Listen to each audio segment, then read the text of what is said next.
Assalamualaikum warahmatullahi wabarakatuh. Untuk pelajaran pendidikan agama Islam dalam pertemuan kali ini, kita akan membahas tentang menjaga kehormatan diri dari pergaulan bebas dan zina. Kalian pasti sudah tidak asing lagi mendengar kata zina. Zina itu apa sih? Zina itu bisa diartikan sepasang pemuda-pemudi melakukan hubungan layaknya suami istri. Tetapi zina ini maknanya luas, yaitu contohnya berpacaran. Berpacaran itu bisa disebut sebagai zina karena orang yang berpacaran itu pasti seringnya pegangan tangan, kemudian berdua-duaan di tempat yang sepi. Dan zina sangat dilarang oleh agama kita. Dalam salah satu Quran surat Al-Isra ayat 32 yang bunyinya wala taqrabuz zina innahu kana fahisyatan wa sa'a sabila. Dalam Quran surat Al-Isra ayat 32 ini menjelaskan bahwa Allah melarang orang yang mendekati perbuatan zina. Mendekati perbuatan zina saja sudah tidak boleh, sudah sangat dilarang. Apalagi melakukan perbuatan zina itu sendiri, itu jelas sangat dilarang.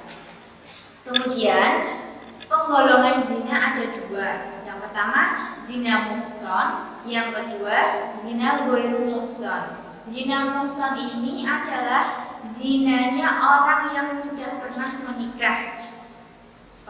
Contohnya, si A sudah menikah dengan pasangannya, si B sudah menikah dengan pasangannya. Ini si A dan si B mempunyai pasangan masing-masing, tetapi mereka suka sama suka. Akhirnya si A dan si B ini menjalin hubungan, kemudian hubungan mereka itu sampai ke dalam tahap pacaran dan mungkin lebih serius lagi. Itu namanya zina muhson. Apalagi yang dilakukan oleh si A dan si B ini melakukan hubungan layaknya suami istri, padahal mereka tidak menikah, tidak mempunyai ikatan pernikahan. Itu namanya zina muhson. Dan hukuman bagi pelaku zina muhson atau zinanya orang yang sudah pernah menikah ini adalah dirajam. Rajam adalah jenis hukuman mati dengan cara dilempari batu sampai orang tersebut meninggal. Kemudian rajam ini dikenakan kepada pelaku zina yang sudah menikah. Rajam ini jika ada seseorang yang ketahuan berzina dan orang tersebut sudah menikah, artinya mempunyai pasangan yang sah, tapi dia berzina dengan orang lain, dia akan dihukum rajam, dilempari batu sampai orang yang dihukum tersebut meninggal. Yang kedua ada zina ghairu muhson. Zina ghairu muhson ini adalah zinanya orang yang belum pernah menikah. Contohnya ABG zaman sekarang ya pasti dalam pergaulan anak remaja zaman sekarang itu pergaulannya kalau saya lihat bebas, tidak kayak seakan-akan itu tidak ada batas antara laki-laki dan perempuan. Kemudian mereka misal, oh si A ini cantik ya, kemudian dia mencoba mendekati hingga akhirnya suka sama suka, hingga akhirnya ada ikrar kita pacaran yuk. Nah, orang yang hubungan pacaran seperti ini tidak menutup kemungkinan menuju ke arah zina.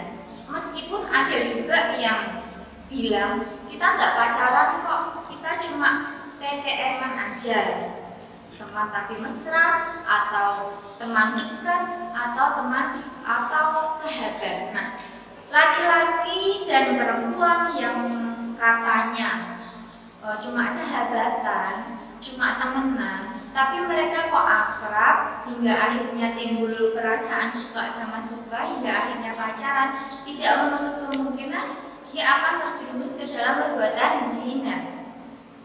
Dia dengan bebas melakukan pegangan tangan, rangkul-rangkulan, tatap-tatapan, itu sudah termasuk dalam perbuatan zina. Nah, zina ghairu muhsan ini ada hukumannya tersendiri. Jika orang tersebut terbukti melakukan zina, yaitu zina ghairu muhsan, hukumannya adalah didera 100 kali dan ditargib.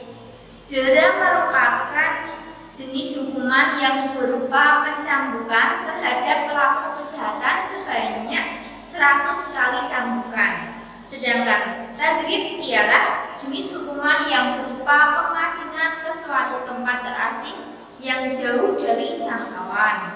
Misal si A dan si B muda-mudi yang sedang melakukan perbuatan zina atau zina ghairu muhsan itu tadi, dia akan didera atau dicambuk sebanyak 100 kali dan mereka akan diasingkan dari daerahnya ke daerah lain yang jauh dari orang-orang yang mereka kenal. Kemudian ada saksi-saksi, ada 4 saksi yang harus memenuhi syarat ketika saksi tersebut melihat seseorang sedang melakukan perbuatan zina. Saya bersaksi si A dan si B melakukan perbuatan zina. Nah, misalkan ada orang yang mengaku menjadi saksi atas perzinahan orang tersebut, dia harus memiliki 4 syarat. Yang pertama, dia harus laki-laki. Bila hanya ada 3 laki-laki, maka ditambahi dengan 2 perempuan.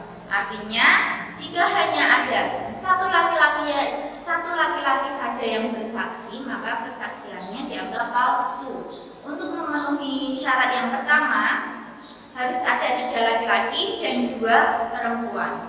Syarat yang kedua, orang yang bersaksi tersebut harus sudah balik dan dewasa, dan dia tidak dalam keadaan gangguan mental. Dia harus benar-benar jiwanya sehat, akalnya juga sehat. Syarat yang ketiga, semua saksi menyaksikan sendiri perbuatan tersebut.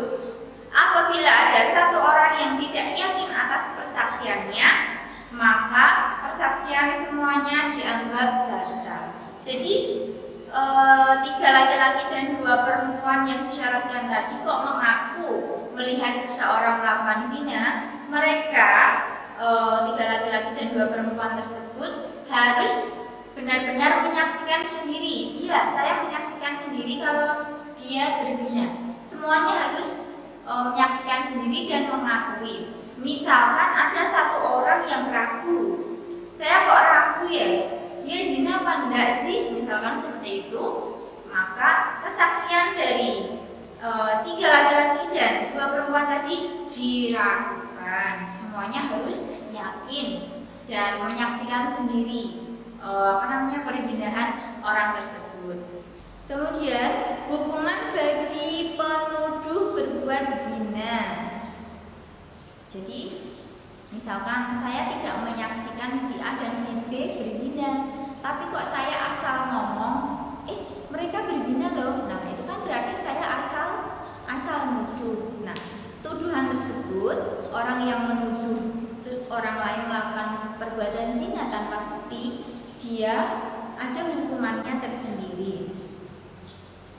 Menuduh orang lain adalah perbuatan dosa dan pelakunya diancam dengan ancaman hukuman dunia dan akhirat. Apabila tuduhan zina ini tidak terbukti, maka penuduh zina akan kena hukuman dera atau jilid, yaitu cambukan sebanyak 80 kali. Jika tuduhannya tidak terbukti, tidak benar, maka si penuduh tadi akan dihukum cambuk atau jilid sebanyak 80 kali. Kemudian, apa-apa saja yang harus kita lakukan agar kita terhindar dari perbuatan zina? Yang pertama, kita harus menjaga pandangan dari hal-hal yang buruk, menjaga pandangan dari hal-hal yang dilarang oleh Allah. Misalkan memandang wanita cantik secara berlebihan, ditata terus hingga akhirnya di dalam otaknya menimbulkan pikiran-pikiran yang males, itu tidak boleh. Yang kedua, tidak membiasakan diri berdua-duaan dengan lain jenis yang tidak mahramnya. Meskipun kalian mengakunya teman, saya temannya dia, tapi kalian kan gendernya berbeda, laki-laki dan perempuan, itu harus tetap ada teman yang lainnya yang mendampingi jika memang kalian ingin ngobrol ngobrol di tempat yang sepi. Tidak boleh berduaan, harus ada teman yang lain yang mendampingi. Kenapa kok tidak boleh berdua-duaan? Karena kita tidak tahu setan itu akan membujuk kita bagaimana. Siapa tahu ngakunya teman, curhat-curhatan di tempat yang sepi, kemudian akhirnya melakukan hal-hal yang tidak pernah kita bayangkan. Tidak ada yang tahu ya. Cara menghindari pergaulan bebas dan menjauhi zina yang ketiga adalah sering berpuasa sunnah. Bisa berpuasa sunnah Senin Kamis, puasa sunnah yang lainnya, ataupun mengerjakan sholat sunnah seperti sholat sunnah duha, sholat malam, atau ibadah-ibadah sunnah yang lainnya. Nah, itu bisa menjadi salah satu cara untuk menghindari perilaku atau perbuatan zina. Yang keempat, membiasakan bergaul dengan orang atau teman yang taat beribadah. Membiasakan bergaul dengan teman yang taat beribadah atau teman yang soleh-solehah. Kenapa demikian? Karena kebanyakan dari kita, teman itu lebih banyak mempengaruhi kita daripada orang tua kita. Karena apa? Kita lebih mungkin ada yang lebih nyaman dengan temannya, ada yang lebih nyaman bergaul dengan orang-orang yang ada di lingkungan tempat tinggal kita. Kadang kita lebih sering tidak mendengarkan perkataan orang tua kita, tapi kita lebih sering percaya dengan teman kita. Maka dari itu, untuk menjadi pribadi yang lebih baik, maka kita harus berteman dengan orang-orang baik. Seperti ada pepatah yang mengatakan, bergaulah dengan orang yang menjual minyak wangi.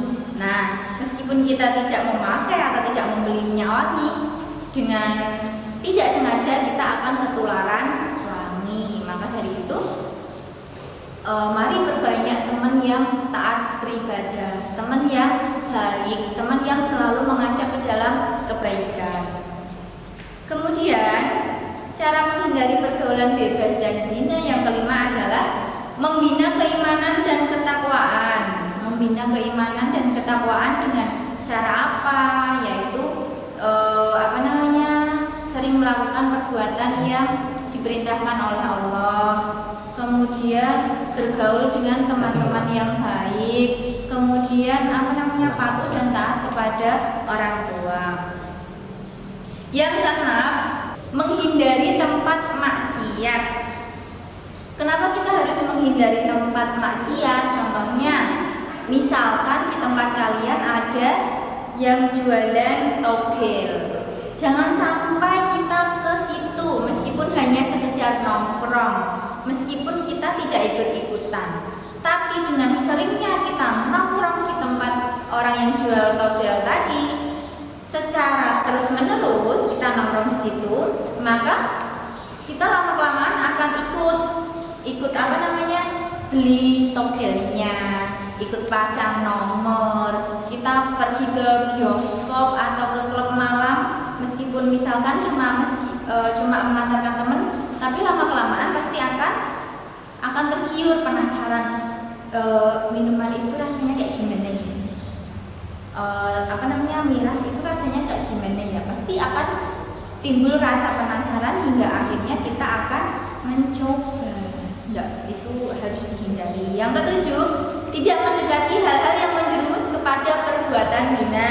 Hal-hal yang menjerumus kepada perbuatan zina apa? Yaitu berdekatan dengan lawan jenis terlalu dekat, suka berdua-duaan meskipun katanya teman, jangan. Kemudian kedelapan, senantiasa mengunjungi orang-orang soleh yang akan mengingatkan diri untuk selalu waspada terhadap godaan nafsu dan jebakan ilusi. Senantiasa mengunjungi orang-orang soleh, mungkin contohnya bisa ke sowan ke Mbah Yai atau mengikuti majelis taklim, ada pengawasan, pengajian, kita bisa datang. Seperti itu. Yang nomor 9, membaca buku-buku keislaman yang secara spesifik mengingatkan membacanya mengenai bahaya perzinahan. Yang ke-10, membaca Al-Quran sambil merenungi tafsirnya. Sering-sering membaca Al-Quran tadarus. Karena apa? Nanti di hari akhir Al-Quran juga akan menolong kita jika Al-Quran itu sering dibaca. Jangan sampai kita sering buka HP, dikit-dikit buka WhatsApp, dikit-dikit buka Instagram, tapi Al-Qurannya sampai berdebu, sampai ada jaring laba-labanya. Jangan sampai ya, jangan sampai ketukar. Al-Quran juga harus tetap dibaca, mau WhatsAppan juga monggo, itu hak asasi. Yang ke-11, senantiasa melazimi berpakaian sesuai dengan syariat Islam. Usahakan berpakaian sesuai dengan aturan Islam. Batas aurat laki-laki dari pusar sampai bawah dengkul. Batas aurat perempuan seluruh tubuh kecuali wajah dan telapak tangan. Usahakan selalu berpakaian yang menutup badan bagi perempuan, selalu menutup aurat, tidak ketat, tidak nerawang, dan kalau berkerudung usahakan menutup dada. Jangan sampai saya berhijab kok, tapi pakai celana jeans yang ketat, pakai kaos yang ketat, hingga akhirnya lekuk badannya itu terlihat. Itu tadi penjelasan dari Bu Ika tentang menjauhi pergaulan bebas, menjauhi pergaulan bebas dan perbuatan zina. Semoga kalian bisa memahami dan semoga bermanfaat. Jika ada pertanyaan atau ada yang kurang jelas, silahkan tanya sama saya. Saya akhiri, wassalamualaikum warahmatullahi wabarakatuh.